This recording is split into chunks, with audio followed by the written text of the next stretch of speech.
Welcome to Voices That Represent, a podcast brought to you by Unveiled, Bridging the Gap to Sponsorship. This is Shahana Mukherjee, and as founder and president, I am thrilled to have you join us on this journey. In a world where opportunities are not distributed equitably, our mission is clear: to break the cycle of underrepresented groups being over-mentored and under-sponsored. Throughout this podcast series, we will delve into the stories and experiences that have been invisible for far too long. We aim to bring these voices to the forefront, making them visible in spaces where they have traditionally been absent. Equally important is the exploration of the role of sponsors, who play a crucial part in being a voice for those who often find themselves on the sidelines, unheard and unseen. Join us as we engage in thought-provoking conversations to navigate bridging the gaps to equitable access, one voice at a time. Voices That Represent is not just a podcast. It's a platform dedicated to fostering understanding, collaboration, and tangible positive change. Hi, everyone. This is Wanda Shoer with Voices That Represent. I am your podcast host, and I'm very excited to be here today with a good friend and colleague, Allister Charles. I'm going to ask Allister to introduce himself, and then we're going to talk a little bit about his experience and sponsorship and a lot of things that matter to the world of DEI. Allister, welcome. Thank you for having me. I'm from the inner city of Boston. I was part of the METCO program, which is a busing program that bused inner city kids or students to the suburbs for school. And from there, just decided that the world of consulting and Big Four consulting was where I really want to build my career. Been a partner at one of the Big Four firms. And so happy for that accomplishment and happy to be here to tell my story and provide any insight that I can. Thank you, Allister. I'm so excited to be here with you. I think what our audience doesn't know is that we've known each other for the majority of our lives. So I've actually seen you grow your career and build an incredible career in the consulting firm. So I was wondering if you can share a little bit about what was it that interested you in the consulting world? And then talk a little bit about the process of how you made it to partner and specifically around how sponsorship played a role in your career today.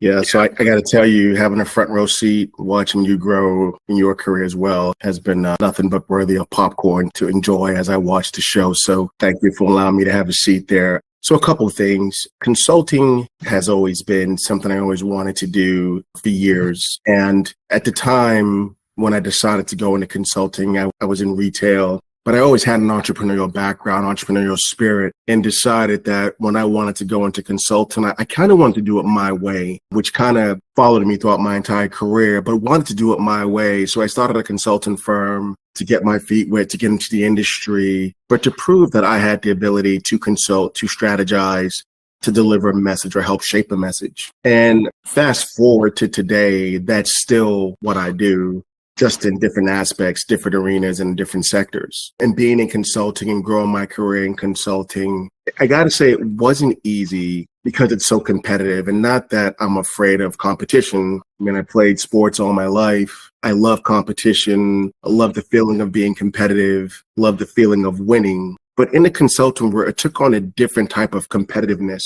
where walking in the door, you kind of had to know what you wanted to do, what you wanted to become, and begin working in that direction.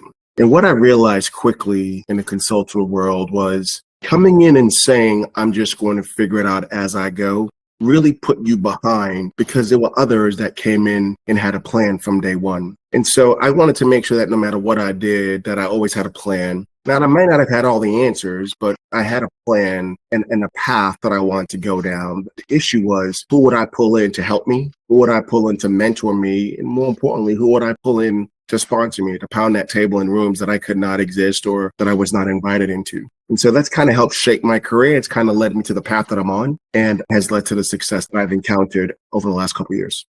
Thank you, Allister. There are a couple of things that you said that I want to dig a little bit deeper on. The first thing is you talked a little bit about figuring out who do you pull in as a mentor and then who do you pull in as a sponsor. And I'm really curious on your process to identifying the right mentors for you. And then we can talk a little bit about how you identified the right sponsors for you as well. I put them in two separate buckets. A mentor was someone I would engage on a normal basis, on a consistent basis, but someone who I could go to explain what I'm going through on a day-to-day basis and almost utilize that person as a developmental leader for myself. If I had an issue delivering a message, it was who do I want to mimic or emulate from a delivery of effective messaging? Who would I want to strategize like because I saw the outcomes that they were able to achieve? More importantly, my mentor was finding someone that I had something in common with, and I can begin to grow and shape who I wanted to become on this journey. Do you feel that your mentors were also your sponsors, or were they completely different people? I felt like my mentors influenced my sponsor. And I felt like my mentor actually would ask certain questions to prepare me to identify the right sponsor. It was never about with the mentor, what you wanted to do, or here's what I think you should do. It was always about what do you want to achieve? And what's the timeline you want to achieve it in? And how do you see your career developing along this timeline? That was the role of my mentor. As we get to the sponsor was a completely different strategy and a completely different approach to how I viewed my career. I'll take a step back and talk about the sponsor and that process. I met with a lot of different individuals from a sponsor perspective. And there's multiple sponsors you'll engage throughout your career or throughout your journey. And each sponsor serves a purpose, right? You don't just need to have or define one ultimate sponsor. And so if it was a sponsor to make sure I was in the right circles, to bring me in, introduce me at social events, I had a sponsor there. If it was a sponsor in my personal life to guide me, ensure that the right individuals were reaching out and was building relationships on my behalf in my personal life that would then influence my professional life, I had a sponsor there. When I look at my professional career, the first thing, and by the way, a sponsor is a two-way relationship. A lot of times people think a sponsor is this magical individual that comes into your professional world and makes things happen, when in fact, it's you kind of guiding your sponsor the things that you want to do. And I say that because what really helped me pick my sponsor or identify a sponsor was making sure the person was ready to engage and listen. And by that, I mean, the first question they asked me wasn't, let me tell you what you should do, but more so asked me, what do I want to do? Or what do I want to achieve? And so that showed me that the sponsor was ready to listen versus wait to speak. The second thing I looked at from a sponsor perspective is I always tried to find a way to have another conversation. And by that, I meant trying to hone in on something that he or she really thought was interesting, but more importantly, how I can take that and relate it back to my career and my journey and how I feel like they can fill a role on that path. And so I would often, whether the word is utilize, leverage, use, I would use my sponsor in ways, get me into the rooms where I couldn't be, to have discussions on my behalf, but to deliver my message. It proved to be successful, but at times there were some shortcomings because you would always feel, can they truly deliver my message the way I want it delivered? And so the other thing you got to master is how to control the narrative that your sponsor is going to deliver on your behalf. And so I would spend a lot of time crafting, developing my message that every time we met, it was front and center. It was never going to be a question about who is Allister, or we were never going to have a discussion where it was, let me introduce Allister to Allister. I found it to be very outcome driven. I found it to be that, we were able to have conversations, but more importantly, I wanted to always come across as a leader versus someone just seeking guidance. I wanted to make sure that somehow, some way, the individual saw me as a leader and was helping a leader through his journey versus helping someone who wasn't sure if they wanted to lead him. I love that. There's so many things that you've said in this answer that I really love. The first thing is that your proactive way of managing the sponsor and making sure that they had the right information about you so that the right message was getting across when you weren't in the room. I think that's really important and critical. And then the other thing that I wanted to dig a little bit deeper is in finding a sponsor who's actually listening to what it is that you want versus trying to tell you what it is that you need to be doing. And I'm curious about that specifically because in Voices That Represent, in our podcast, we talk a lot about being over mentored and under sponsored as a person is part of an underrepresented group. And that's the reality. There's a lot of mentoring, but there's less sponsoring. And it just clicked when you said that there's this listening part in sponsoring that maybe is not necessarily the same in mentoring, where mentoring is really guiding and giving you a solution potentially to a problem that you have, versus sponsoring is really trying to advocate for what you need. I love that. So I want to talk a little bit about this piece in terms of how it helped you get the promotions along the way and get to where you are today. Having one sponsor, or was it multiple sponsors that listened and advocated for you? How did that look? Over my journey, I had probably about 4 to 5 sponsors. Of course, I had one main sponsor that I would connect with, made sure we spoke probably once a month or every 2 months. I would provide updates. I would provide almost like a sponsor report or readout, just so they were fully aware. Because look, I get sponsors are busy, but I always wanted to make sure that I was kind of controlling the engagement the best I could. But I think the other sponsors, the other 3 or 4 that I've had, played special roles. And they actually helped pound tables in other rooms for me, which to this day I would believe influenced the overall process or the overall journey.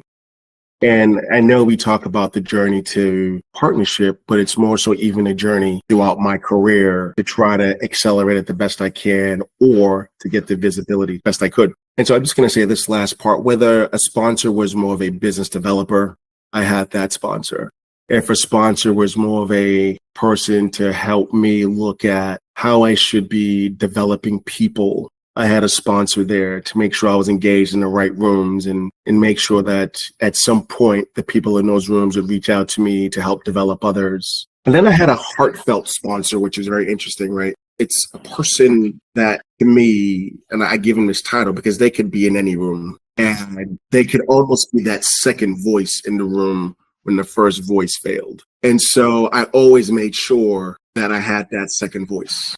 And even to this day, I still have that second voice in rooms, but we still need sponsors. We're still developing. And so that second voice is always there to support, to help, but to also make sure that the message of who I am and what I bring to the table is not diluted and changed. I think that in the consulting industry, sponsorship is clearly a requirement to get your career to the next level, whether that's partner track or something else. From your perspective, what can we learn from the way that sponsorship is approached in the consulting industry to ensure that we're getting the right visibility and opportunities?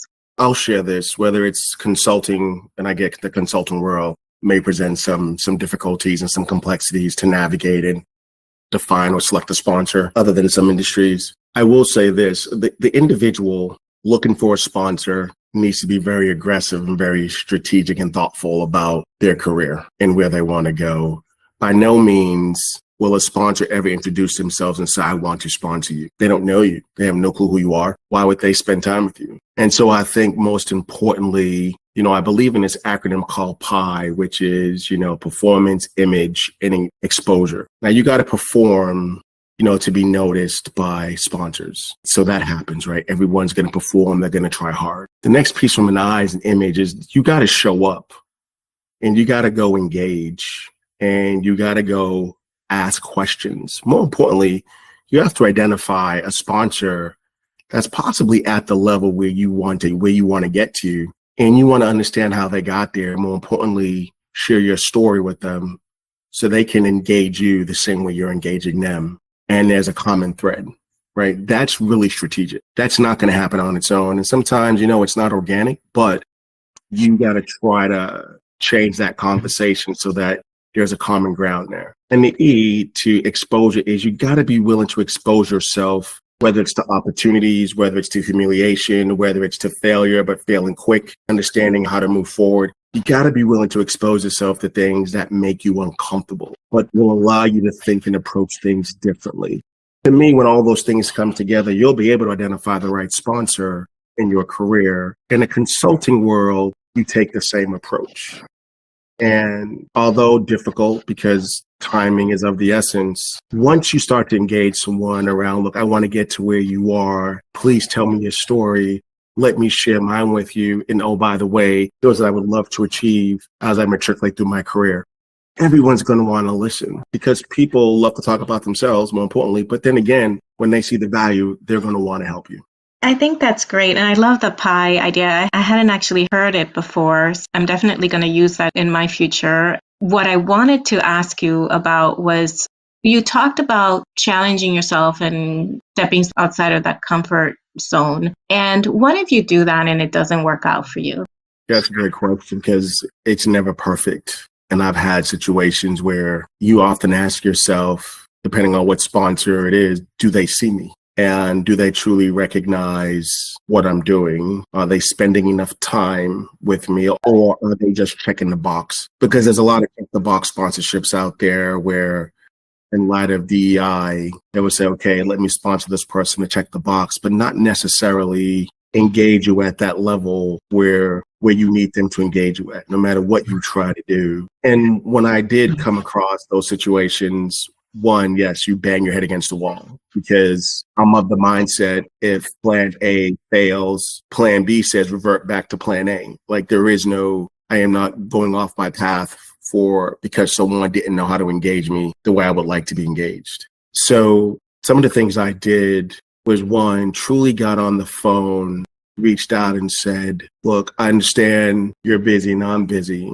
but I don't feel like I'm getting the proper attention that's required for me to be successful. And I think you got to be able, and we have to be able to hold our sponsors accountable. If they want the role, then they got to show up. And we got to be able to have tough discussions and tough conversations. And I think many times we shy away from the tough conversations because we're afraid of the answers or we don't know how to start them.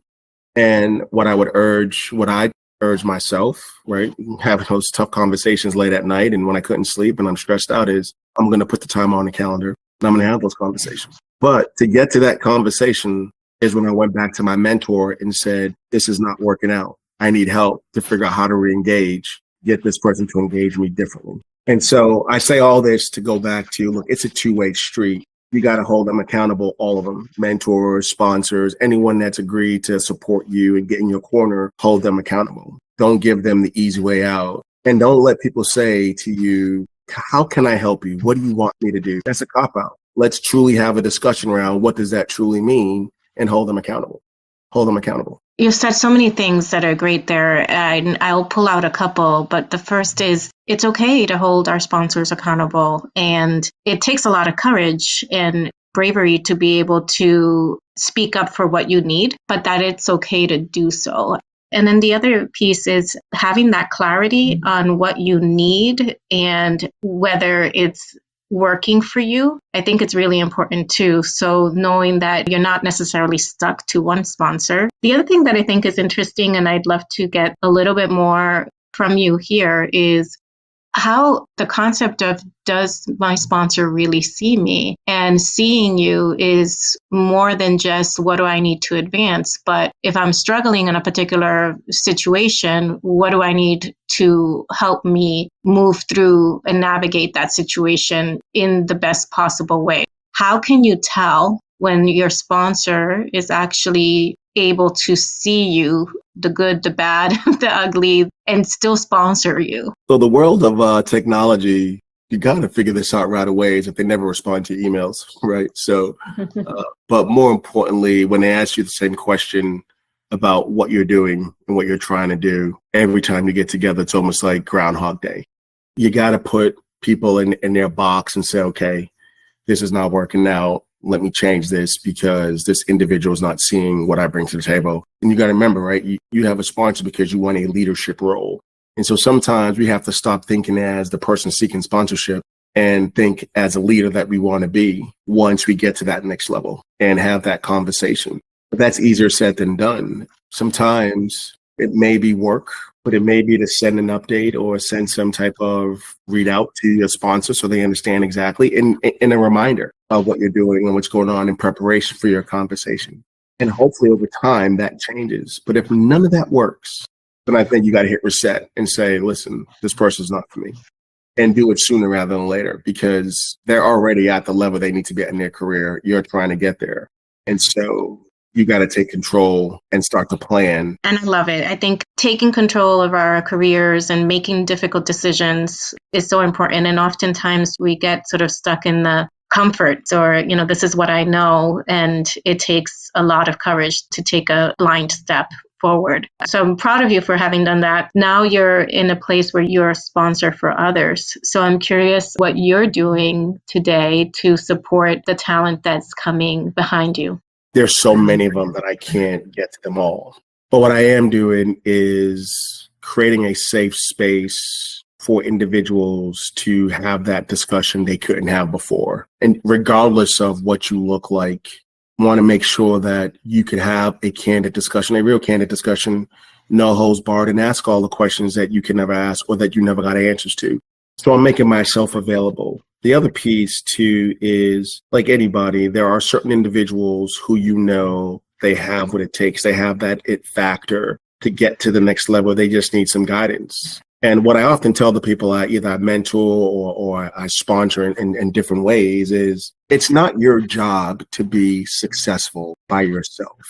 Your job is to understand what you need to do to be successful in your role and to grow. It's my job and others to continue to develop you so that success changes its face every single day. So you can climb this corporate ladder that's out there, or you can begin to broaden your horizons. But success is not something you can do alone. You need the help of others. That's what a sponsor needs to do and needs to keep driving home that message. And I would say for years, I've been that sponsor for some, and I've been mentoring others. And I only hope that the message I'm sending is resonating with them and that they're learning something along the way. I think you're doing some wonderful work. I know you personally, so I know all of the work that you do to mentor others and sponsor others, and you've been doing it since the very beginning of your career. Commend you for doing that. And I want to take a moment to thank you for taking the time to speak with me today. Voices That Represent is really about that. It's about sharing these stories in a safe space so that people can understand what it's like and take little bits and pieces that resonate with them and then maybe incorporate those into their plans for their career growth and future. Thanks a lot, Allister. Thank you. Wow, what a conversation. Now imagine talking about what sponsorship is, what it isn't. How do you enable equitable access to opportunities for yourself and for others with not one, but 8 fantastic change makers who are breaking barriers and who are changing the system. Join us July 29, New York City. Bridge the Gap, Reimagine Sponsorship. You don't want to miss it. Show us some love. Like, subscribe, share, and tell us what questions do you want answered in a future episode.